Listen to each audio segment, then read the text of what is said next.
હા, જય શ્રી રામ. આજે વલવાડા ખાતે વિશ્વેશ્વર મહાદેવ મંદિરમાં જે ભગવાન રામજી પરિવારનો પ્રાણ પ્રતિષ્ઠા મહોત્સવ જે આજે પૂર્ણતિથિ થઈ છે એ 18, 19 અને 20 3 દિવસની પૂજા હતી, યજ્ઞ હતો. એમાં 18 તારીખે કળશ યાત્રા કાઢવામાં આવી હતી અને આજુબાજુના ગામના ઉમરગામ તાલુકાના વલસાડ જિલ્લાના ભાવિ ભક્તોએ ભાગ લીધો હતો. 18 તારીખે સાંજે, 20 તારીખે અને 20 તારીખે બપોરે 3 દિવસનું મહાપ્રસાદનું આયોજન હતું. વલવાડા ખાતે વિશ્વેશ્વર મહાદેવ મંદિર ખાતે આજે રામચંદ્રજી પરિવારનો જે સ્થાપના થઈ એ ખૂબ જ મોટી વાત છે. અહીંયા ગામના વડીલો અને ભક્તો દ્વારા, રામ ભક્તો દ્વારા જે સંકલ્પ લેવામાં આવ્યો હતો એ આજે પૂર્ણ થાય છે. ખૂબ ખૂબ અભિનંદન.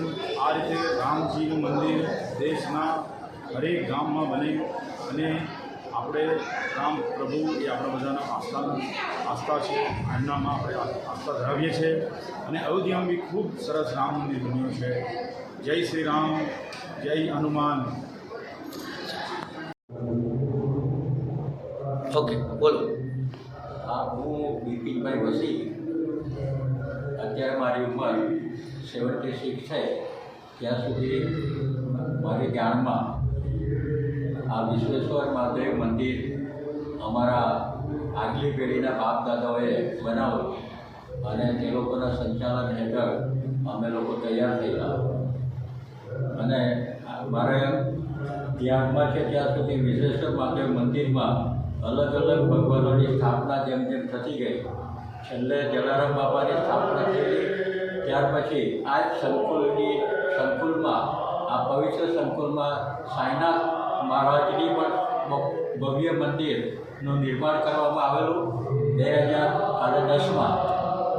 જ્યારે મુખ્ય યજમાનમાં અમારા નીતિનભાઈ મહેતા હતા અને એમની પ્રેરણા હસ્તકે ગામના સર્વ જ્ઞાતિજનોના સહકારથી અને બીજા ભક્તજનોના સહકારથી બહુ સુંદર સાંઈનાથ મંદિર ઊભું કરવામાં આવેલું અને દર્શનાર્થીઓ, અસંખ્ય દર્શનાર્થીઓ એના દર્શન કરીને ભવ્યતા અનુભવે છે. અને અમારા સૌના સદનસીબે જે દિવસે અયોધ્યામાં રામ મંદિરની પ્રાણ પ્રતિષ્ઠા થઈ તે દિવસે અમારા ગામના સર્વ ભાવિક ભક્તોએ ગામમાં પણ એક શોભાયાત્રા કાઢીને એક સંકલ્પ લીધેલો કે આપણા વિશ્વેશ્વર મહાદેવ મંદિરમાં શ્રી રામચંદ્રજી પરિવાર નથી તો એની પણ આપણે સ્થાપના કરવી જોઈએ. અને તે દિવસે આ ટ્રસ્ટી મંડળના સભ્યો શ્રી નરેશભાઈ, દિનેશભાઈ વગેરેએ એક સંકલ્પ લીધેલો કે આપણે પણ આપણા વિશ્વેશ્વર મહાદેવમાં રામચંદ્રજી પરિવારની સ્થાપના કરીશું.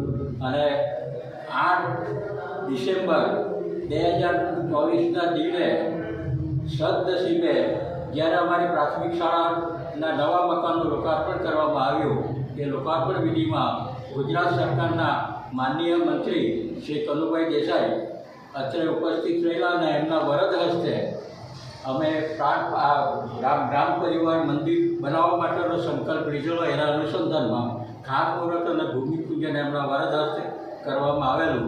અને આજની તારીખમાં 18, 19 અને 20 ફેબ્રુઆરીના આ યજ્ઞ મહોત્સવમાં અમે રામજી પરિવારની સ્થાપના કરી દીધી છે અને લોકો માટે દર્શનાર્થ માટે છોડી દીધું છે. અને અમે એવું ઈચ્છીએ કે રામ પરિવાર આવવાથી અમારું ગામ વર્ષોના વર્ષો સુધી ઉન્નતિ કરતું રહે, સર્વ જ્ઞાતિની પણ ઉન્નતિ થતી રહે એવી પ્રભુને પ્રાર્થના.